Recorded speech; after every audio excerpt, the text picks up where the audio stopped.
বাইকটাকে কিন্তু হচ্ছে এফআই বাদ দিয়ে কিন্তু ফুয়েল ইনজেক্টর বাদ দিয়ে কিন্তু কার্বোরেটর করে দিছি। চালায় দেখছি তো 100 চলতেছে। এটা হচ্ছে CG 125 এর একটা কার্বোরেটর। যে সমস্যাটার কারণে আপনি এতদিন চালাতে পারেন না, আজকে বাইকটা ঠিক করে দিয়েছে। আপনার কাছে কেমন লাগতেছে? ভালো লাগতেছে। ঠিক আছে, আসসালামু আলাইকুম সবাইকে আমার ফেসবুক পেজ থেকে। তো এটা হচ্ছে হোন্ডা কোম্পানির একটা বাইক। এটা হচ্ছে CB 200 বাইক। মূলত এই বাইকের পার্টস গুলো বাংলাদেশে অ্যাভেলেবেল না।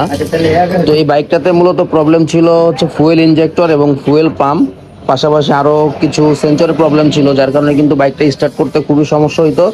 স্টার্ট হইতো বাট থ্রোটল দিলে গাড়ি বন্ধ হয়ে যেত।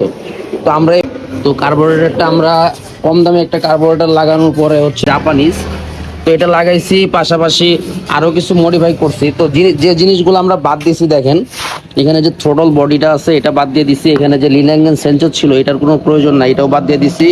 এবং ফুয়েল পাম্প যেটা ছিল, হ্যাঁ, সেটাও কিন্তু বাদ দিয়ে দিছি। মূলত এগুলো নষ্ট হওয়ার কারণে কিন্তু বাইকটা ঠিকমতো চলে না। আর এগুলো মূলত নষ্ট হওয়ার যে রিজনটা, যে কারণটা, সেটা কিন্তু খোলা তেল নেওয়ার কারণ। হ্যাঁ, খোলা তেল নেওয়ার কারণে কিন্তু এই ধরনের সমস্যাগুলো হয়। তো ফাইনালি কিন্তু আমরা বাইকটা স্টার্ট করব। আগেও আমরা টেস্ট রাইড দিছি, বাট এখন আবার দিব। তো কার্বোটা যেটা লাগাইছে এটা কিন্তু কার্বোরেটর এবং CB 200 এটা। হ্যাঁ, তো এখন এটা টেস্ট রাইড দিব।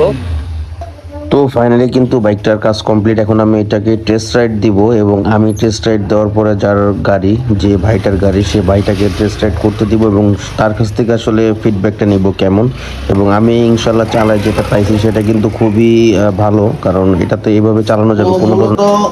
এফআই বাইকের কাজ কিন্তু এফআই বাইকের এবং কার্বোরেটরের কাজ কিন্তু কার্বোরেটর। তো অরিজিনালে যখন একটা বাইক বানানো হয় তখন কিন্তু সেটা ক্যাটাগরি থাকে একরকম, এবং সেটাকে মডিফাই করার পরে কিন্তু জিনিসটা আগের মতো হয় না, হয়তো সেটা থেকে আরো ভালো হয় না, আরো ডাউন হয়। কিন্তু এটা আলহামদুলিল্লাহ যতটুকু করতে পারছি আমার মনে হয় 100 খুবই ভালো চলবে। এবং আমি নিজেও চালাই দেখলাম, পারফরমেন্স মোটামুটি আগের থেকে একটু কম, বাট চলা যায় এটা। তো বাইকটা কিন্তু এই বড় ভাইয়ের। তো বড় ভাই কিন্তু ঠিক করার পরে চালায় দেখছে। ভাই, চালানোর পরে কি বুঝলেন, আসলে কেমন লাগতেছে আপনার কাছে? ভাই ইনশাআল্লাহ আগের মতন হয়েছে। আচ্ছা আচ্ছা, মানে আচ্ছা ভাই, সাবধানে চালাবেন। ধন্যবাদ আপনাকে।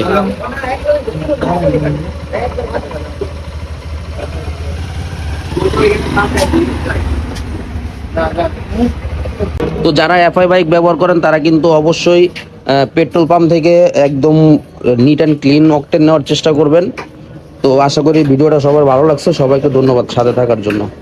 তো আপনাদের এফআই বাইকের যদি কোনো ধরনের প্রবলেম হয়, কোনো ধরনের সমস্যা হয়, কোনো পার্টস না পান, অবশ্যই আমার সাথে যোগাযোগ করবেন। সেটাতে যদি গাড়িটা পয়সা না থাকে,